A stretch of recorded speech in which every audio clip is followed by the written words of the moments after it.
Bonsoir à toutes et à tous, bienvenue dans ce numéro de Défense. On va parler tout de suite de l'actualité brûlante. Chani Guidalia, merci d'être avec nous. L'actualité, bien évidemment, ce sont ces tirs incessants depuis le Yémen. Oui Mathias, c'est donc cette nuit, pour la quatrième fois la quatrième fois en une semaine, qu'un missile balistique a été tiré depuis le Yémen, intercepté avant de franchir la frontière avec Israël. Il y a quand même des débris du missile intercepteur qui sont tombés à plusieurs endroits.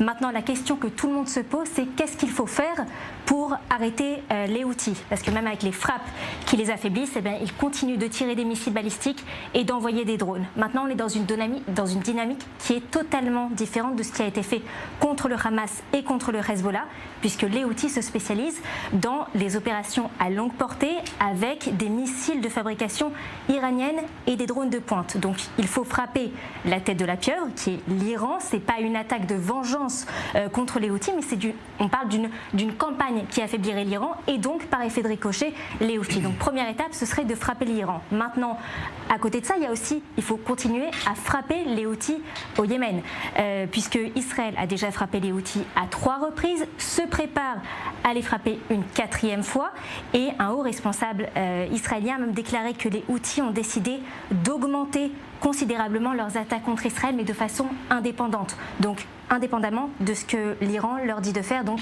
il faut continuer à frapper les Houthis, ça reste indispensable. Et puis l'autre actualité, c'est aussi encore et toujours les tunnels de Gaza qui sont découverts et détruits par Tsahal. Oui, c'est 2 tunnels qui ont été découverts et détruits dans le centre et le sud de la bande de Gaza. Donc au total, on parle de 2 km de tunnels avec plusieurs entrées. Certaines des entrées sont même piégées. Il y avait beaucoup d'armes à l'intérieur de ces tunnels.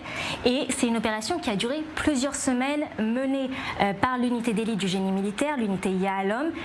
Et il faut aussi un autre sujet à ne pas négliger, c'est celui des otages. Le Hamas a affirmé que les négociations sont menées avec beaucoup de sérieux et que le mouvement fait preuve de responsabilité et de flexibilité. Dans un communiqué, le Hamas a accusé Israël de formuler de nouvelles exigences qui retardent la conclusion d'un accord. Merci Chani. Avec nous, Amit Assa, ancien cadre du Shabak. Merci d'être avec nous, service de sécurité intérieure. Et Jonathan Keller, ancien officier des renseignements militaires israéliens. Jonathan d'abord, est-ce qu'il y a un moyen ou pas? Parce que plus on frappe fort, plus Yémen est satisfait. Est-ce qu'il y a un moyen soit de frapper plus fort, soit de penser autrement? Alors d'abord, comme vous l'avez fait, il faut poser la question du contrôle iranien sur les Houthis, parce qu'il ne s'agit pas cette fois-ci d'un proxy classique. Les Houthis ne sont pas à la botte de l'Iran, ils l'ont d'ailleurs prouvé maintes fois dans la dernière décennie, ne serait-ce qu'en 2015 lorsqu'ils ont marché sur Sanaa, contrairement à l'avis iranien, ou même récemment en 2023 lorsqu'ils ont continué à attaquer Riyad alors que les Iraniens étaient intéressés à réchauffer leurs relations avec l'Arabie Saoudite. Et puis il y a un certain soutien iranien, mais pour vous donner un ordre de grandeur des estimations, alors maintenant ce ne sont pas des chiffres exacts, on pense que les Iraniens apportent 150 millions de dollars par an aux Houthis du Yémen. C'est un dixième de ce qu'ils apportaient jusqu'à récemment à Nasrallah, au sol Nasrallah au Liban. Donc le soutien existe, mais il n'est pas forcément central dans le maintien du régime Houthi. Et puis il y a aussi le point religieux qui a son importance. Effectivement, les Houthis sont des chiites, mais ce sont des chiites yazidistes, c'est-à-dire c'est une minorité discriminée à l'intérieur du monde chiite, d'ailleurs discriminée aussi en Iran, et qui historiquement a connu des relations relativement chaleureuses avec le monde sunnite, donc il ne s'agit pas d'un allié naturel pour les Iraniens. Amit, vous avez non seulement réalisé et dirigé des centaines d'opérations, vous avez essayé ici, dans cette région, de comprendre ce que pensaient les terroristes. Non, on parle des terroristes en Judée-Samarie. Quand il faut comprendre des terroristes à plusieurs milliers de kilomètres, est-ce qu'Israël est capable de faire cela? De manière générale, nous comprenons que le mode de pensée est différent de celui auquel on est habitué. Et cette idée djihadiste réside chez les dirigeants des Houthis qui sont prêts à payer n'importe quel prix. Mais en fin de compte, il faut qu'il y ait aussi un objectif à leur idéologie. Leur objectif, c'est de continuer à avoir un impact au Proche-Orient et notamment au Yémen et dans les détroits 3 qui sont en mer Rouge. Et donc, pour garder cette force, les Houthis, ces dernières années, sont soutenus par l'Iran. On ne peut pas exclure l'Iran de l'équation, même si les Iraniens veulent nous faire croire qu'ils ne soutiennent pas forcément les Houthis. Et les Houthis aussi prétendent, et c'est un spectacle, qui prétendent qu'ils font des choses de manière indépendante. Mais c'est faux.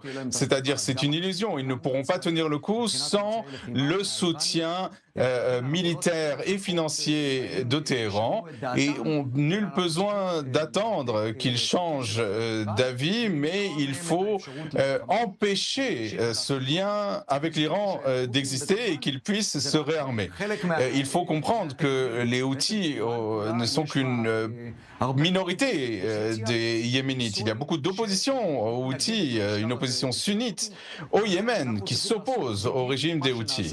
Et donc, il faut faire exactement ce qui a été fait en Syrie ou en fin de compte ce qui va arriver au Liban. Ces régimes djihadistes qui sont souvent proches de l'Iran doivent tomber et à ce moment-là, la situation sera résolue. Jonathan, on parle souvent de la riposte qui se prépare, riposte vaste, riposte élargie. Moi, j'aimerais venir peut-être, je vais vous laisser répondre sur la riposte, mais est-ce qu'il n'y a pas une faille dans les renseignements? C'est-à-dire que personne ne les voyait venir aussi puissants, les rebelles Houthis. Je vois que ça fait sourire Amit et il a envie de répondre. Alors d'abord, évidemment qu'il y a une faille, il y a non seulement une faille en Israël, mais aux États-Unis aussi. J'entendais des responsables américains dire qu'ils avaient été complètement surpris par la force de frappe des Houthis. Il faut dire que les renseignements israéliens n'ont pas investi de ressources conséquentes sur le problème yéménite dans la dernière décennie. C'est des choses qui prennent énormément de temps pour construire une structure suffisante en renseignement. Je sais que vous n'allez pas vouloir répondre, mais quand vous étiez dans les renseignements militaires... Je vais en effet pas vouloir répondre. On vous a demandé de voir ce qui se passait de ce côté-là ou jamais? Alors, sans vous donner une réponse directe, c'était pas la première priorité, ni même la deuxième, ni même la troisième. Il y avait d'autres chats à fouetter, comme on dit en français. Donc vous avez répondu. Oui, allez. Sur la question de la riposte, je suis d'accord seulement partiellement avec ce qui a été dit.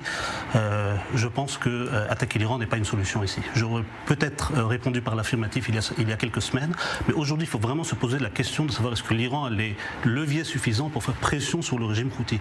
Il faut comprendre la situation interne aujourd'hui en Iran.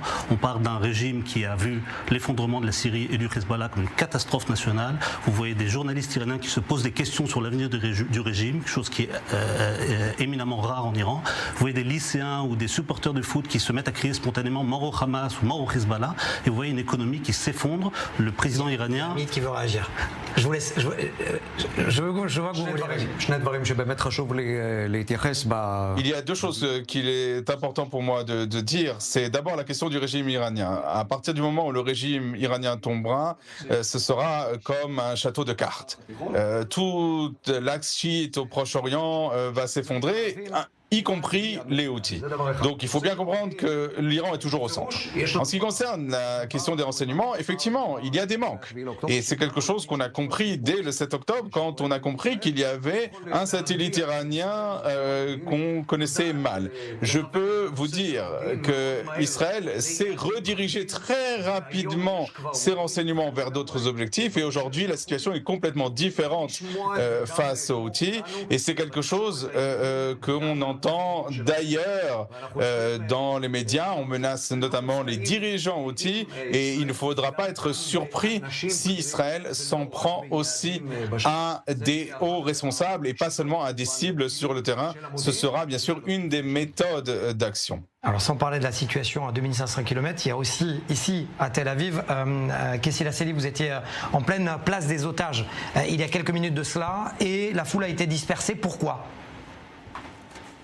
Exactement, alors c'était aux environs de 17h55 quand la police a demandé à la foule, aux participantes plus précisément d'une manifestation pacifiste, d'évacuer les lieux suite à une suspicion d'attentat, suite surtout plus précisément à la présence d'un individu armé. Alors c'était des centaines de femmes qui étaient rassemblées sur la route entre la Kéria et Place des Otages, des femmes du collectif Meshmeret 101 qui demandent la libération des captifs. Les personnes qui étaient Place des Otages otages ont elles aussi dû évacuer les lieux. Là encore, Mathias, on parle de centaines de personnes, puisqu'aujourd'hui c'est le premier jour de Hanouka et un allumage devait avoir lieu à l'extérieur. Alors ces personnes sont rentrées dans les bâtiments autour. On a interrogé la police qui nous a expliqué bien qu'un individu armé se trouvait dans le centre de Tel Aviv, un individu qui a été interpellé une heure après.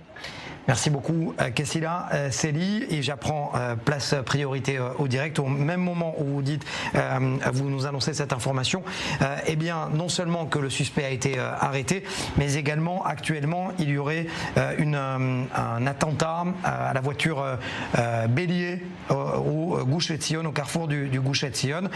Ça reste à vérifier, mais ça veut dire, Amit Assa, qu'il y a une corrélation. On l'a peut-être oublié, ce front-là de la Judée-Samarie, c'est peut-être le plus brûlant actuellement, il peut exploser à n'importe quel moment. Je pense que c'est un front supplémentaire que les Iraniens essayent de reconstruire après l'effondrement de tous les autres fronts. Et donc ils continuent à acheminer de l'armement vers la Judée-Samarie. On voit aussi des armes militaires sur place. Et c'est un événement auquel il faut prêter attention sur le plan des services de renseignement et aussi pour le travail de l'armée sur le terrain. On voit qu'il y a beaucoup d'activités de Tsahal contre les nids de terrorisme en Judée-Samarie. Et bien sûr, on n'a jamais 100% de résultats, mais c'est un filtre où il peut y avoir encore des failles. Et on voit encore effectivement des terroristes qui pourraient s'acheminer vers Tel Aviv ou ailleurs. Alors on déjoue énormément d'attentats. On voit que le système militaire fonctionne, mais on ne peut pas nous reposer sur nos lauriers et c'est une menace qui continue à être d'actualité. La menace qui vient du Judée-Samarie et l'armement qui se trouve en Judée-Samarie, c'est quelque chose qu'il faut traiter de manière bien plus agressive qu'on le fait aujourd'hui et je suppose que l'armée va aussi passer au stade supérieur. Bien sûr, on comprend aussi que l'autorité palestinienne essaye de reconstruire son image sur ce plan, mais je ne pense pas qu'elle y arrivera.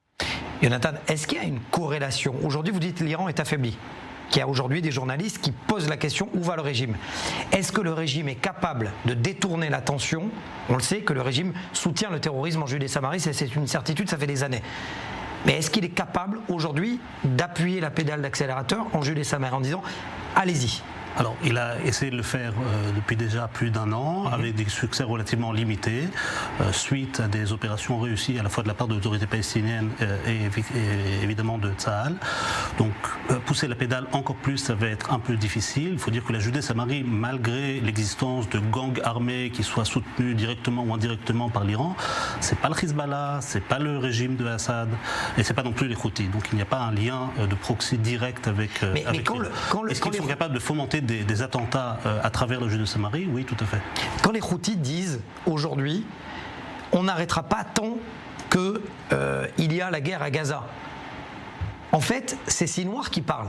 Sinwar n'arrêtait pas de dire Al-Aqsa, Al-Aqsa, Al-Aqsa, c'est-à-dire de lier Jérusalem avec Gaza. Et là maintenant, donc Sinwar n'est plus et c'est les Houthis qui prennent le relais. C'est très intéressant parce que c'est un mouvement qui est un mouvement national, chauvin, d'ailleurs qui n'a pas du tout été créé par l'Iran. Il y avait des rébellions Houthis au 19e siècle. Qui n'a rien à voir avec Gaza. Qui ne voulait absolument pas prendre part à la politique expansionniste iranienne jusqu'à il y a un an et quelques, qui tout à coup qui s'est retrouvé, alors ça a commencé par des tirs un peu sporadiques de solidarité vis-à-vis de Gaza, et puis aujourd'hui ils essaient de se positionner sur la scène moyen-orientale et de se repositionner comme un des membres importants de l'axe chiite. Donc effectivement c'est une tendance très, très concertante. Amit. Je dois ajouter un mot à ce sujet concernant l'Iran. L'Iran aujourd'hui a mis en scène un spectacle, et le spectacle est simple. Il s'agit en fait d'écarter, de détourner l'attention de Téhéran, de dire qu'il ne se passe rien au Proche-Orient, qu'ils ne sont pas responsables ni des Houthis, ni de quoi que ce soit d'autre. C'est une mise en scène qui a un but, qui est de gagner du temps pour atteindre l'arme nucléaire, pour avoir des capacités nucléaires stratégiques. Et donc il faut être très prudent face à cette mise en scène iranienne et mais ne pas croire qu'ils sont détachés de ce qui se passe au Proche-Orient.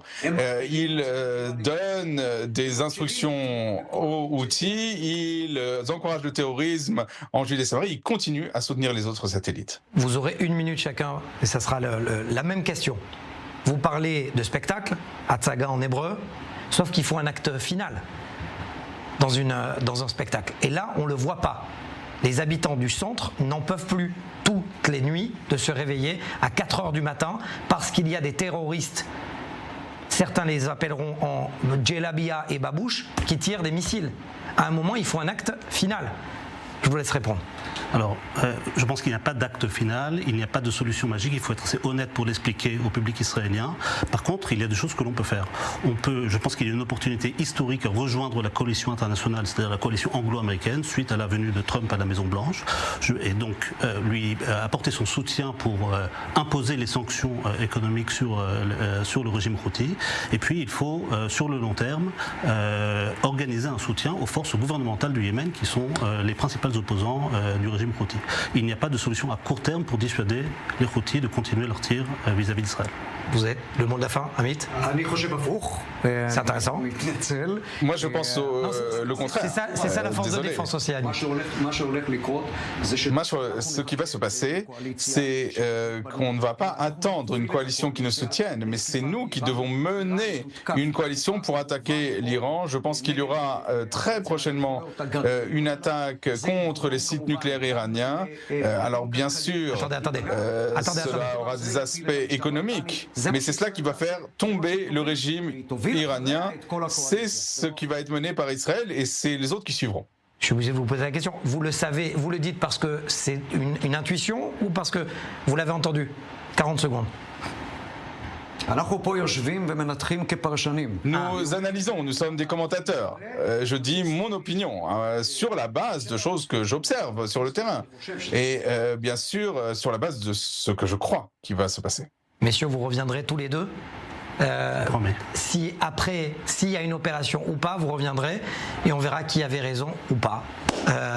Merci Yonatan Keller, ancien officier des renseignements israéliens. Merci à vous et merci Amit Assa, ancien cadre du Shabak. Merci à vous d'avoir été avec nous. Alors tout est imbriqué bien évidemment et ce reportage va le montrer. Non seulement ça se passe en Judée-Samarie, vous allez voir comment la police israélienne, une unité d'élite de la police israélienne, lutte contre le vol de voitures. Vous allez me dire, mais pourquoi? Quel rapport entre l'unité de vol de voitures et le terrorisme? Eh bien les deux sont liés parce que parfois, et tout le temps quasiment, lorsque les terroristes volent des voitures, ils utilisent aussi cet argent pour financer le terrorisme. Reportage que j'ai filmé cette semaine avec Daniel Bock. לילה טוב לכולם, נערכים היום לפעילות, דגש על ההתראות פח"ע, המקום שאנחנו נמצאים בו, תהיו ערניים לסביבה, כל הנושא של סכינאות, בקת"בים, דריסה, ירי מרכב חולף, פעילות פלילית, בתא שטח שהוא רובו פח"עי ועוין. L'inspecteur D n'a pas encore terminé sa phrase, qu'on entend une alerte dans le centre du pays. Il est 2h39 du matin. Le Yémen vient de tirer un missile balistique. L'interception a lieu au-dessus de notre tête. 1 heure plus tard, nous nous joignons aux hommes de l'unité Edgar, une unité de la division des renseignements de la police israélienne, engagée dans la guerre contre le vol de voitures en Israël.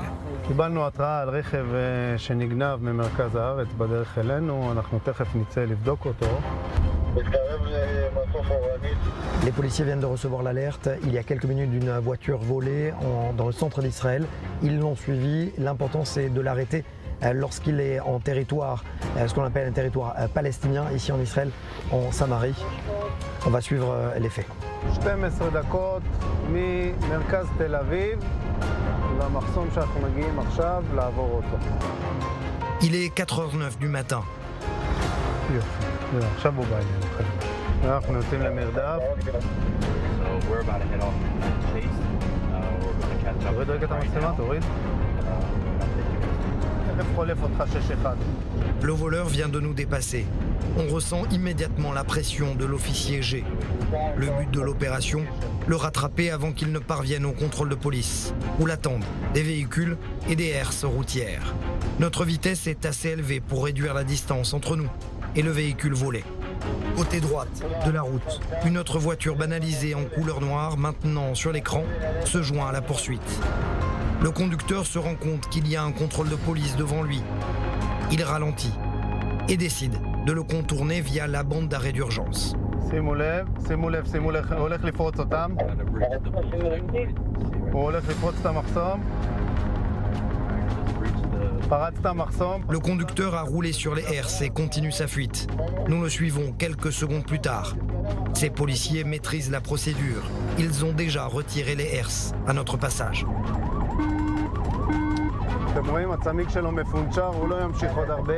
Nous continuons à poursuivre le voleur alors que, pour lui, s'arrêter n'est pas une option.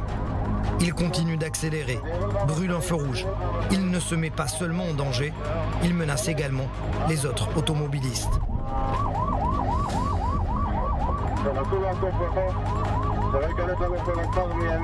Lorsque des véhicules de police le bloquent, le conducteur perd le contrôle de sa voiture, frappe la barrière de sécurité, mais continue son chemin et n'écoute pas, bien sûr, les instructions claires en arabe.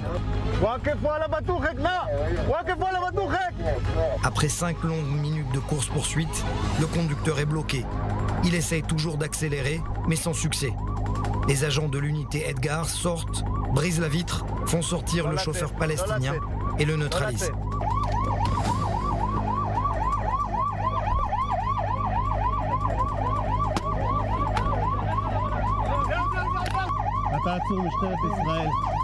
בוצע מרדף אחרי רכב גנוב, ראיתם איך הוא מסכן, מנגח את השוטרים, את האזרחים, את משתמשי הדרך, לבסוף בוצע מעצר בכניסה לכפר. Après une longue course-poursuite, il a été arrêté. Le temps de l'enquête commence maintenant pour savoir d'où il vient, qui l'a envoyé et véritablement quel était son objectif, comme vous le voyez juste derrière moi. עקפתי אותו באיזשהו שלב, רגע לפני שהוא נכנס לכפר. בעצם חסמתי ומנעתי ממנו להגיע לכיוון הכפר ולהימלט. ברגע הזה בעצם שהוא מתנגש לי ברכב מאחורה, אני יוצא מהניידת ורץ לעבר דלת הנהג, ביחד עם לוחם נוסף שמגיע יחד איתי לכיוון הרכב, שהוא בעצם מנפץ את החלון. אנחנו פותחים את דלת הנהג, אני שולף את הנהג, מנטרל אותו קודם כל מהרכב כדי שהוא לא ימשיך להשתולל על ההגה, מוריד אותו לקרקע, עוזק אותו. Quant à la question de savoir ce qui serait arrivé à ce conducteur s'il était armé, la réponse du commandant de la division opérationnelle de l'unité Edgar est sans équivoque. השוטרים, הלוחמים באתגר יודעים לזהות מי עומד מולם. במידה והם היו מזהים שהנהג ברכב היה חמוש, אז הטיפול היה אחרת. יוצא הרבה גיצים. Après l'arrestation, les policiers conduisent le véhicule vers un endroit plus sûr. Les roues avant sont complètement crevées. Les roues arrière étaient sur le point d'exploser. Le véhicule circule sur ses jantes. L'officier G espère qu'au-delà du vol du véhicule, le risque pris par le conducteur sur la route sera considéré comme un autre délit devant les tribunaux. Fin de la course-poursuite. C'est la mission des policiers de l'unité Edgar, La Havre, 433. Selon l'officier G, le lien entre le crime et les organisations terroristes est clair. אנחנו רואים את הקורולציה בין חוליות גנבי הרכבים לחוליות טרור והשלמת הכנסה שלהם וגנבות רכבים, ויותר מזה אני יכול להגיד לך שכל תעשיית גנבת הרכב היא בעצם פלטפורמה לטרור ולפחה, אם זה רכב גנוב שהופך לרכב תופת, ואם זה הפלטפורמה של ההברחה של גנבי רכבים לתחומי הארץ, ועל הפלטפורמה הזאת הם מחדירים בעצם גם את המחבלים. אנחנו רואים את זה הלכה למעשה בשטח. La preuve en images, ces deux photos. L'une où des terroristes ont été arrêtés par la police palestinienne. Une voiture volée. Sur ce deuxième cliché, c'est la voiture de l'ancien chef des brigades des martyrs al-Aqsa, à Tulkarem, éliminé par Tsahal la semaine dernière. Aussi, une voiture volée. L'un des policiers demande à dire quelques mots en arabe. رسالتي واضحة جدا جدا، احنا هنا وحدة إتقار موجودين برا ليلة ليلة، واحنا إسا بعد كمان عملية ناجحة رسالتي هي إنه راح نوصل لكل الحرامية ولكل سراقين. إذا بتكملوا إحنا راح نوصل واحد واحد، كل حرامي وكل سراق واحد ورا الثاني.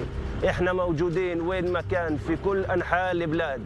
8h du matin, pendant que nous nous replions, une autre équipe parvient à poursuivre et arrêter un autre voleur en plein jour. Voici ces photos exclusives. Il est néanmoins important de le souligner. L'unité Edgar se compose d'une équipe limitée, 24 heures sur 24, 7 jours sur 7. Le projet ambitieux de l'officier G, constituer une cellule de volontariat afin d'élargir son activité sur le terrain. Voilà, c'est la fin de cette émission de défense. Merci de l'avoir suivi. L'information continue, bien évidemment, sur i24 News, notamment ce soir avec le Prime, présenté par Jean Chaban.